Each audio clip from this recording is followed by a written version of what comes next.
Finding solutions to big city problems is the job of the urban planner. They struggle to reduce the volume of rural-urban migration.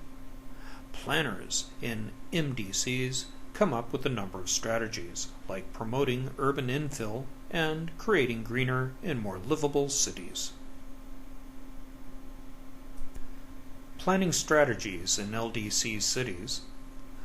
Some suggestions planners are using to improve life in LDC cities are: 1. To create a system of internal passports where citizens must acquire government permission before moving to a new city. 2. Do nothing to aid the newcomers. 3. Creating advertising campaigns promoting rural life. 4. Applying a decentralization policy, moving some attractive government features to the rural areas. There is also the move to leave the city behind. This may be done by improved commuting, flex-time jobs, dual residence, and state-of-the-art communications technologies. They are discussing moving government offices to rural communities and providing incentives for businesses to move to the rural areas.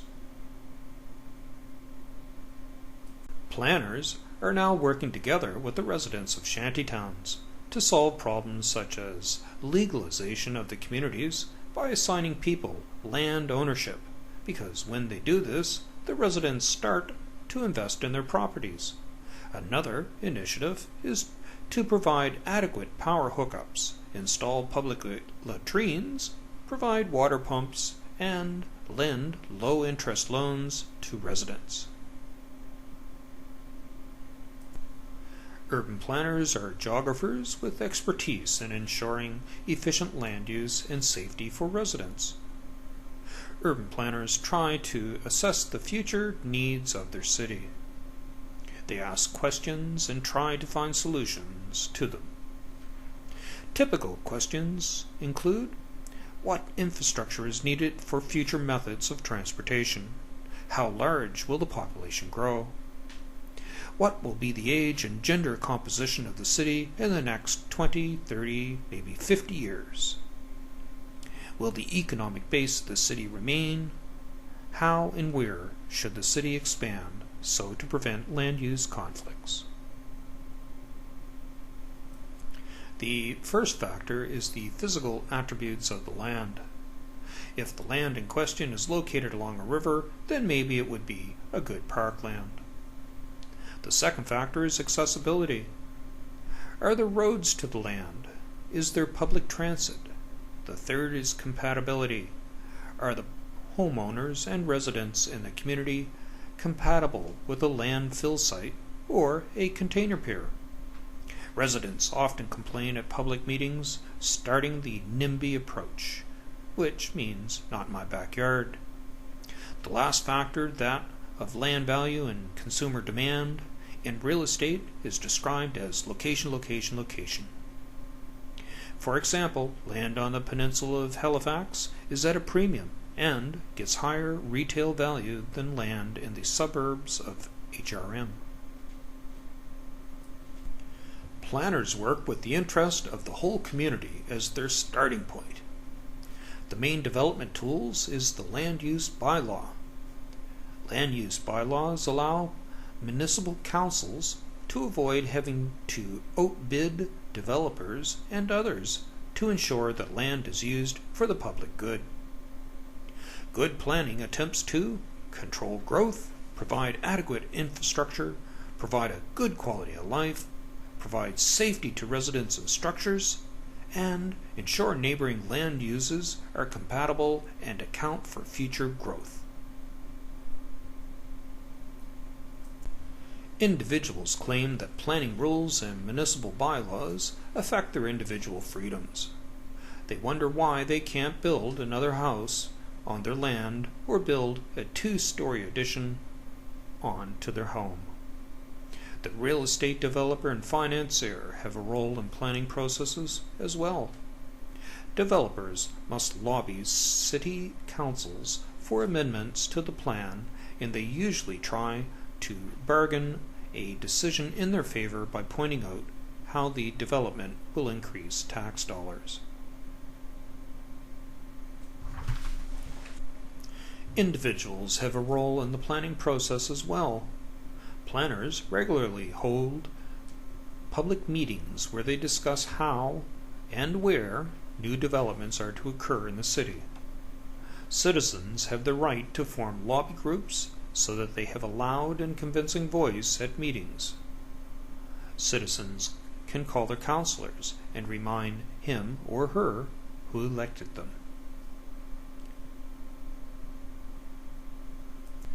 Planners also attempt to get the ideas of citizens incorporated into future developments. HRM by design is one series of meetings just to discuss what the public would like to see in core areas like Spring Garden Road. Developers also put restrictions on what homeowners can do in the subdivision or condominium they are living on. Often there are restricted covenants that restrict use of clotheslines, colors one can paint their house, and other details to attempt to have communities look homogeneous. Forging the ideal city has always been the utopian dream. Designers and planners have had input to creating cities famous for their beauty. Washington, D.C. was laid out along the Mall, with the White House at one end and the Washington Monument at the other. A series of green avenues link the two features, and along the sides are art galleries, museums, and other public buildings, housing cultural artifacts. At its best, cities combine the advantages of the country and green spaces with urban living. A perfect city would be crime-free and environmentally sustainable in terms of food and energy. To achieve these goals, developers in the United States often build walls or gated communities where they hire out their own security to protect the areas. Ebenezer Howard, a planner for the United Kingdom, developed the concept of the Garden City in the early 1900s. It was to be a self-sufficient city of less than 32,000 people that were surrounded by a leafy green, airy environment. The city was to be surrounded by farm that produced food for the city. The people were to work and live in the same community to avoid long commutes. An example of these planning techniques was employed by designing Westmount subdivision in West End, Halifax. Today, we are planning for more environmentally sustainable cities. We seek to recycle the city's sewage back to land. Planners are looking for more efficient energy sources and use and more effective pollution controls. There is a need for more bike lanes, more mass transit, solar and wind energy, and green roofs and parkland. Planning always involves compromise between the ideal and what is possible. There are always groups struggling to maintain the status quo, and others that want new growth.